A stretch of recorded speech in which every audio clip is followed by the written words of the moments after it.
ിലേക്ക് സ്വാഗതം. വർഷങ്ങൾക്ക് ശേഷം എന്ന സിനിമയുടെ ആദ്യ ദിനത്തെ കളക്ഷൻ റിപ്പോർട്ടുകളിലേക്ക് കടന്നു വരാം. അതിനു മുമ്പ് ചാനൽ ഒന്ന് സബ്സ്ക്രൈബ് ചെയ്തിരുന്ന കാര്യം പരിഗണിക്കണമെന്ന് വിനീതമായി അഭ്യർത്ഥിക്കുകയാണ്. ഇന്ന് 3ഓളം സിനിമകൾ പുറത്തിറങ്ങിയപ്പോൾ അതിൽ മികച്ചു നിൽക്കുന്നു ഓരോ സിനിമയും എന്ന് തന്നെ പറയാം. ഇവിടെ വർഷങ്ങൾക്ക് ശേഷം 548ഓളം ഷോകളാണ് ട്രാക്ക് ചെയ്യപ്പെട്ടിരിക്കുന്ന ഈ ഒരു നിമിഷം വരെ. അതായത് വൈകുന്നേരം 8 മണി, രാത്രി 8 മണി വരെ. ഇനിയും സമയം കിടക്കുന്നുണ്ട്. എക്സ്ട്രാ ഷോസ്, അഡീഷണൽ ഷോസ്, അങ്ങനെ എല്ലാം കിടക്കുന്നുണ്ട്. 96,000 മുകളിലുള്ള ആളുകൾ കണ്ടു. ഒക്യുപ്പൻസി വന്നിരിക്കുന്നത് 67%, 68% കടക്കുന്നു എന്ന് തന്നെ പറയാം. 57ഓളം ഹൗസ്ഫുൾ ഷോസുകളും 93ഓളം ഫാസ്റ്റ് ഫില്ലിങ്ങും ആണ് നമുക്ക് ഇവിടെ ട്രാക്കിങ്ങിലൂടെ ലഭ്യമായിരിക്കുന്നത്.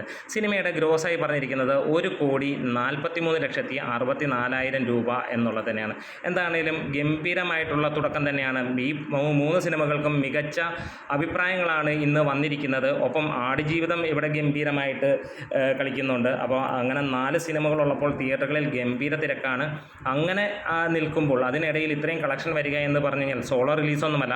ഇവിടെ നമുക്ക് എടുത്തു പറയാനുള്ളത് ഏറ്റവും നല്ല രീതിയിലുള്ള പ്രകടനങ്ങൾ കാഴ്ചവെച്ചിരിക്കുന്നു. പ്രത്യേകിച്ച് നിവിൻ പോളി. ആളുകളുടെ ഏറ്റവും കൂടുതൽ കാത്തിരിപ്പായിരുന്നു നിവിൻ പോളിയുടെ ഒരു സിനിമ നല്ല ലെവലിൽ കാണണമെന്നുള്ളത്. അതിവിടെ ഈ ഒരു സിനിമയിൽ ഒരു ക്യാമിയോ റോളിൽ വരുന്നു എന്ന് പറയുമെങ്കിലും സെക്കൻഡ് ഹാഫ് മുഴുവൻ അദ്ദേഹം കൊണ്ടുപോയതായിട്ട് ആണ് ഇപ്പോൾ പറയുന്നത്. ധ്യാൻ ശ്രീനിവാസൻ്റെ അന്യായ പെർഫോമൻസ്, പ്രണവ് മോഹൻലാലിൻ്റെ പ്രസൻസും എല്ലാം ചേർന്ന് വരുമ്പോൾ സിനിമ എല്ലാവരെയും തൃപ്തിപ്പെടുത്തുന്ന തലത്തിലേക്ക് എത്തി. അങ്ങനെ സിനിമ ട്രാക്കിങ്ങിലൂടെ മാത്രം 1,43,63,000 രൂപ എന്ന് പറയുമ്പോൾ ഇത് ട്രാക്കിംഗ് കളക്ഷനാണ്.